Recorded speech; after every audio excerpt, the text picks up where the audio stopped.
کی بابت نکاح نامے میں تحریر ہے یا علیحدہ سے کوئی تحریری ثبوت ہے اس کے پاس کہ یہ کمرہ بطور حق مہر 75,000 کے عوض دیا گیا ہے، تو پھر وہ اس کمرے کی مالکہ ہے۔ بسم اللہ الرحمن الرحیم۔ السلام علیکم، عرفان خان ایڈوکیٹ آپ کی خدمت میں حاضر ہے۔ سوال آپ کے جواب میرے قانون کے تناظر میں آج صرف 2 سوالوں کا جواب دوں گا آپ کو، جو 2 سوال کیے گئے ہیں۔ سوال کیا گیا ہے کہ میری شادی ہوئی اور میرا حق مہر 75,000 روپے جو ہے مقرر کیا گیا، جس کے عوض گھر کا ایک کمرہ لکھ دیا گیا یا زبانی کہہ دیا گیا۔ اس کے بارے میں آپ نے کلیئرٹی کے ساتھ نہیں لکھا، آپ نے صرف یہ لکھا ہے کہ گھر کا کمرہ، اس کو کہہ دیا گیا کہ یہ کمرہ تمہارا ہے۔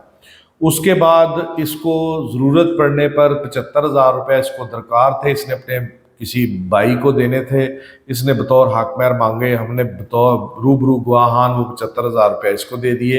اب یہ ڈرامہ کر رہی ہے کہ ایک طلاق اس نے زبردستی لی اور لے کے کسی گھر چلے گئی ہے، وہاں پہ اپنی عدت کا مدت پوری کر رہی ہے، اور اس کے بعد اس نے کہا جی کہ مجھے میرا کمرہ سیل آؤٹ کر کے مجھے پیسے دیے جائیں کیونکہ یہ مجھے حق مہر میں ملا تھا۔ اب ٹوٹلی ایمبیگوس کویسچن،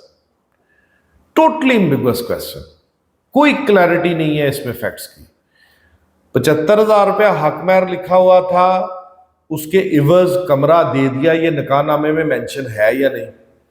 اگر تو نکاح نامے میں مینشن ہے تو پھر تو وہ کمرے کی مالکہ ہے۔ اگر یہ نکاح نامے میں مینشن نہیں ہے تو پھر 75,000 روپے کی حد تک ہی وہ حق مہر ہے۔ پہلا پورشن تو اس کا یہ ہوا۔ اب اگر کہیں لکھت پڑھت نہیں ہے تو پھر 75,000 کی وہ کلیمنٹ ہے۔ طلاق آپ نے دی، اس صورت میں وہ 75,000 کی کلیمنٹ ہے۔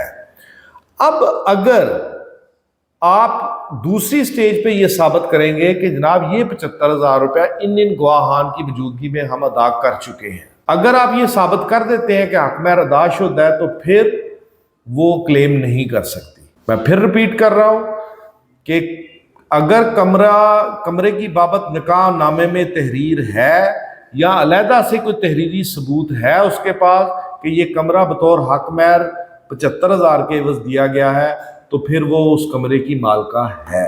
کیونکہ اگر آپ نے یہ کام کر لیا ہے تو پھر اگر آپ نے کوئی 75,000 روپے ادا کیے تو پھر آپ کے پاس اس کی تحریری طور پر کسی بھی قسم کی تحریر کی شکل میں آپ کے پاس ثبوت ہونا چاہیے، کیونکہ کمرے اور 75,000 میں فرق ہے۔ اگر وہ آپ کہتے ہو جی کمرہ آپ نے لکھ دیا، اس کے بعد اس نے کہا جی ہاں جی کمرہ، آپ تحریر میں یہ لکھیں گے کہ 75,000 روپے حق مہر تھا، یہ کمرہ 75,000 کے عوض دیا گیا، اب اس کو رقم درکار ہے، ہم یہ کمرہ دوبارہ 75,000 روپے کا اس سے خرید رہے ہیں اور 75,000 روپے اس کو ادا کر ہونا یہ چاہیے۔ امید کرتا ہوں کہ آپ کے سوال کا جواب دے۔ دوسرا سوال یہ کیا کہ میں نے ایک شخص سے 4 لاکھ روپے لینے تھے، 4 سال کا عرصہ گزر گیا ہے، میں کیا قانونی تحرک کر سکتا ہوں؟ جی سر، بالکل کر سکتے ہیں، لیکن اس کے لیے تھوڑا سا ڈرافٹنگ اپنے اچھے وکیل صاحب کیجئے گا، ڈرافٹنگ پہ دھیان دیجئے گا۔ جب آپ پلینٹ کو ڈرافٹ کریں گے، لیگل نوٹس کو ڈرافٹ کریں گے، تو پھر اس کے اوپر دھیان دیجئے گا۔ اگر آپ یہ کہیں گے کہ 4 سال پہلے اس نے قرض لیا تھا، 4 سال ہو گئے ہیں، میں مسلسل مانگ رہا ہوں، یہ مجھے واپس نہیں کر رہا، تو پھر آپ ناک آؤٹ ہیں، پھر آپ نہیں لے سکتے۔